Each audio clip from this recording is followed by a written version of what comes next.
मध्य पूर्व यानी middle east दुनिया का चौराहा है। ये एक तरफ साउथ एशिया से जुड़ता है, दूसरी तरफ सेंट्रल एशिया से, एक तरफ यूरोप इससे जुड़ता है, दूसरी तरफ अफ्रीका। अब आप रणनीतिक और व्यापारिक रूप से अगर इस पूरे क्षेत्र को देखें तो समझ पाएंगे कि मिडिल ईस्ट में शांति कितना जरूरी है, और यह भी समझ पाएंगे कि मिडिल ईस्ट में अगर महायुद्ध छिड़ा तो पूरी दुनिया को क्या कीमत चुकानी पड़ सकती है। मिडिल ईस्ट अगर जंग की बारूदी गन से भरा तो दुनिया कई तरह से इसकी चपेट में आ सकती है, जो बेहद खतरनाक साबित हो सकता है। अमेरिका अभी सोच रहा है, क्योंकि एक तरफ उन्होंने तैयारी पूरी करनी है, उनका एयरक्राफ्ट कैरियर अब्राहम लिंकन वहाँ पहुँच चुका है, सारी बेसिस को एक्टिवेट कर रहे हैं। साथ साथ में जो उनको खतरा है वो इस समय में मिडिल ईस्ट के काफ़ी देश उनको बेसिस देने से हिचकिचा रहे हैं, क्योंकि ईरान ने खतरा ये मैसेज किया है कि अगर किसी ने अमेरिका की मदद की तो वो उसके ऊपर हमला करेंगे। दूसरी बात, अमेरिका को ये लग रहा है कि कहीं ईरान स्ट्रेट ऑफ हॉर्मुज को बंद कर देगा तो तेल के प्राइसेस बहुत बढ़ जाएंगे, $100 बैरल तक चला जा सकता है, जो अमेरिका की इकॉनमी के लिए खतरनाक होगा। मिडिल ईस्ट के कई देश जैसे Saudi Arab, Qatar, UAE, Oman, Jordan, Bahrain, Kuwait जैसे सुन्नी बाहुल्य देशों को ईरान मिसाइलों की जद में ला सकता है। इन देशों और ईरान के रिश्ते पहले से ही शिया सुन्नी मतभेद के चलते तल्ख रहते हैं। अगर अमेरिका के साथ ईरान की जंग छिड़ी तो ईरान इन्हें निशाना बनाएगा ही, क्योंकि यहां अमेरिका के सैन्य बेस भी हैं और ये पूरा क्षेत्र तबाही की चपेट में आ जाएगा। दुनिया की खपत का 20% तेल होर्मुज स्ट्रेट से होकर आता है। होर्मुज स्ट्रेट एक जगह पर सिर्फ 33 किलोमीटर चौड़ा है, जिसमें जहाजों के निकलने के लिए सिर्फ 10 किलोमीटर की ही जगह है। इसके 3 किलोमीटर में जहाज आते हैं और 3 किलोमीटर में जहाज जाते हैं। इसके उत्तरी इलाके पर ईरान का नियंत्रण है।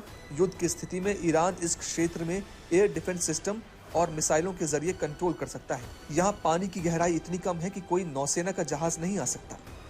यानी दुनिया का बड़ा हिस्सा तेल के लिए तरस जाएगा और कीमत आसमान को छूने लगेगी। करीब 20% या 30% तेल मिडल ईस्ट से आता है। पिछले 1 महीने से जब से ये टेंशन्स बढ़े हैं मिडल ईस्ट में, तेल के दाम में करीब $9 की वृद्धि हुई है। तेल के दाम में $1 की वृद्धि होने से हिंदुस्तान का जो ऑयल इंपोर्ट बिल है एनुअल सालाना, उसमें 14,000 करोड़ की वृद्धि होती है। अभी तक तो ऑलरेडी $9 बढ़ चुके हैं। तो इससे न सिर्फ हिंदुस्तान की अर्थव्यवस्था पे बल्कि पूरे विश्व की अर्थव्यवस्था पे असर पड़ेगा, और इस वजह से ये बहुत ज़रूरी है कि मध्य पूर्व में शांति रहे। ईरान हूती, हिजबुल्लाह या बागियों को संरक्षण देता है। अगर मिडिल ईस्ट युद्ध की आग में जला तो ये संगठन ईरान की मदद से भयंकर तबाही मचा सकते हैं, और अगर इनकी पहुंच ईरान के परमाणु कार्यक्रम तक पहुंच गई तो बर्बादी का अनुमान लगाना भी मुश्किल हो जाएगा। Bharat middle east Europe corridor बनना था, जिसमें भारत के अलावा यूरोपीय संघ, America, France, Germany, Italy, UAE और सऊदी अरब शामिल थे।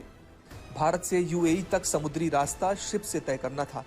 वहां से इजराइल के हाइफा तक सड़क मार्ग और फिर समुद्री मार्ग से ग्रीस तक इसे जाना था।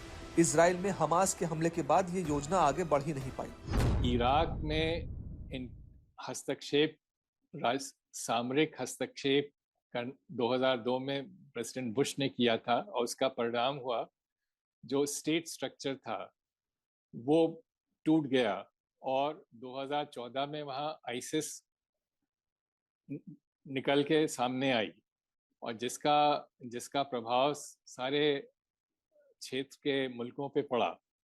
अगर ईरान पे ऐसा ही कुछ होता है तो ये शंका, इससे आप इनकार नहीं कर सकते कि ये अस्थिरता से नॉन स्टेट एक्टर्स इस क्षेत्र में बढ़ेंगे, और ये किसी के हित में नहीं है।